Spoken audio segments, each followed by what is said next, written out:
Hello students, मेरा नाम है श्वेता। स्वागत करती हूँ आप सभी का मेरे इस YouTube channel SWT study zone में।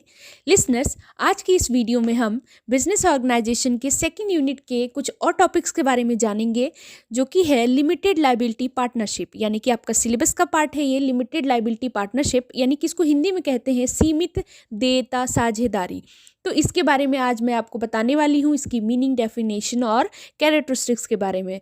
तो आई होप आपको ये वीडियो पसंद आए। दोस्तों, अगर वीडियो पसंद आता है तो please like, share and subscribe करने में बिल्कुल कंजूसी ना करिएगा। और एक और बात, अगर अभी तक आपने हमारे इंस्टाग्राम चैनल को ज्वाइन ना किया हो तो वो भी कर ले, ताकि आपको टाइम टू टाइम सारी इन्फॉर्मेशन मिलती रहे, जो भी स्टडी से रिलेटेड होती हैं वो सारी चीज़ें। अब आइए स्टार्ट करते हैं लिसनर्स। तो जैसा कि आप स्क्रीन पर देख सकते हैं, सीमित देयता साझेदारी, यानी कि इसको इंग्लिश में कहते हैं लिमिटेड लायबिलिटी पार्टनरशिप, या शॉर्ट में आप LLP भी कह सकते हो। तो सीमित देयता साझेदारी अधिनियम 2008 के अनुसार जो लिमिटेड लायबिलिटी पार्टनरशिप है, व्यक्तियों का इस मतलब बोला गया कि एक ऐसा संगठन है जिसका निर्माण इस एक्ट के अधीन किया गया है, यानी इस अधिनियम के द्वारा इस अधिनियम के अधीन किया गया है।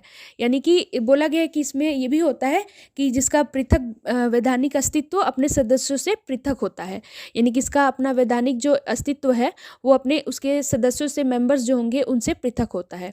तो ये इसके मीनिंग और डेफिनेशन कह सकते हैं आप, इसमें बताया गया है सीमित देयता साझेदारी में। अब हम बात कर लेते हैं लिसनर्स इसके विशेषताओं के बारे में, यानी कि इसके कौन कौन से कैरेक्टरिस्टिक्स हैं या कौन कौन से फीचर्स हैं लिमिटेड लायबिलिटी पार्टनरशिप के, सीमित देयता साझेदारी के। तो आइए स्टार्ट करते हैं। तो नेक्स्ट पेज पे चलते हैं। दोस्तों, नेक्स्ट पेज पे चलने से पहले मैं आपसे एक बात और कहना चाहूँगी कि अगर वीडियो पसंद आए तो please like, share and subscribe ज़रूर कर दीजिएगा। अब आइए आगे बढ़ते हैं। तो जैसा कि आप पेज देख सकते हैं स्क्रीन पर लिसनर्स, मैंने विशेषताएं के बारे में डिस्कशन किया है, यानी कि सीमित देयता साझेदारी की कुछ विशेषताएं हैं। जैसे कि पहला मैंने दिया है कि इसका निर्माण सीमित देयता अधिनियम 2008 LLP एक्ट 2008 के अधीन किया जाना चाहिए। यानी कि इसका निर्माण किसके अधिनियम, LLP act limited liability partnership act 2008 के अधीन किया जाना चाहिए। सबसे पहली तो विशेषता ये हो गई। लिसनर्स, एक और बात ये ज़रूर ध्यान रखिएगा कि जो मीनिंग और डेफिनेशन होती है उसी में हमारी विशेषताएं मिल जाती हैं। तो अगर आपको मीनिंग अच्छे से समझ में आ जाएगी, क्लियर हो जाएगा, तो आप विशेषताएं उसी से बना करके भी लिख सकते हो। जैसे कि देखिए, मैंने यही चीज़ अभी आपको मैंने मीनिंग में भी बताई थी। तो ये पहला आपका कैरेक्टरिस्टिक्स हो गया। दूसरा है कि ये एक निगमित बॉडी है। निगमित बॉडी है यानी कि कॉरपोरेट बॉडी है। मतलब ये होता है कि जिसका अपना अस्तित्व होता है और क्या होता है कि जो इसके सदस्यों से अलग होता है, तो यानी कि पृथक होता है। तो ये चीज़ दूसरी विशेषता में बोली गई है। आप तीसरी की बात कर लें, यानी कि नेक्स्ट, इसके निर्माण के लिए कम से कम कितने व्यक्ति होने चाहिए? 2 व्यक्ति होने चाहिए। मतलब अगर इसका निर्माण करना है हमें, तो हमें 2 व्यक्तियों की आवश्यकता होनी चाहिए। मतलब कम से कम 2 व्यक्ति होने चाहिए इसमें। लेकिन इसमें एक ये भी है कि जिनमें से जो एक होगा वो भारत का निवासी होना अनिवार्य है, यानी कि ज़रूरी है कि वो भारत का ही निवासी हो। तो ये अनिवार्य बताया गया है इसमें। तो नेक्स्ट है आपका, नेक्स्ट विशेषता क्या दी हुई है कि इसके सदस्य की अधिकतम संख्या निर्धारित नहीं होती।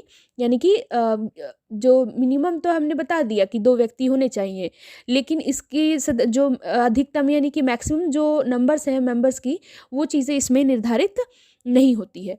नेक्स्ट आपका विशेषता, जैसा कि आप स्क्रीन पर लिसनर्स देख सकते हो कि एक व्यक्ति एवं निगमित बॉडी इसमें सदस्य हो सकती है। यानी कि बोला गया है कि कोई इंडिविजुअल या कोई कॉरपोरेट या बॉडी इसमें सदस्य हो सकती है। तो ये कुछ विशेषताएं बताई गई हैं लिसनर्स। और भी बहुत सारी चीज़ें हैं इसके बारे में, जैसे कि इसकी तथा इसके जो सदस्य की जो लायबिलिटी होती है वो सीमित होती है। तो मैंने इसमें दिया नहीं है, लेकिन मैं ऐसे एक्सप्लेन कर दे रही हूँ। तो आई होप आपको सारी चीज़ें समझ में आ रही होंगी। इसका जो है अपना निरंतर उत्तराधिकारी परपेचुअल सक्सेशन होता है ना, उसी को कहते हैं। और इसमें ये भी बोला गया है कि इसका रजिस्ट्रेशन कराना अनिवार्य है।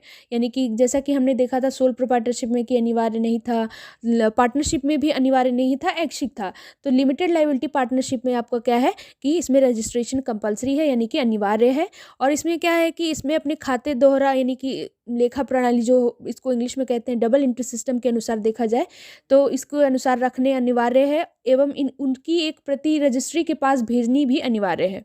तो ये कुछ चीज़ें बताई गई हैं इसमें। एक और लास्ट अगर मैं लिसनर्स इसकी विशेषता के बारे में बताऊं तो इसमें ये बोला गया है कि प्रत्येक जो सीमित दायित्व साझेदारी के प्रत्येक वित्त वर्ष में फाइनेंशियल ईयर में निश्चित फार्म का अपना देयता रिपोर्ट यानी कि सॉल्वेंसी रिपोर्ट इसको इंग्लिश में कहेंगे, रजिस्ट्रार को खाते के विवरण के साथ भेजनी होती है। तो ये थे इसके विशेषताएं। तो आई होप आपको सारी चीज़ें क्लियर हो गई होंगी लिसनर्स।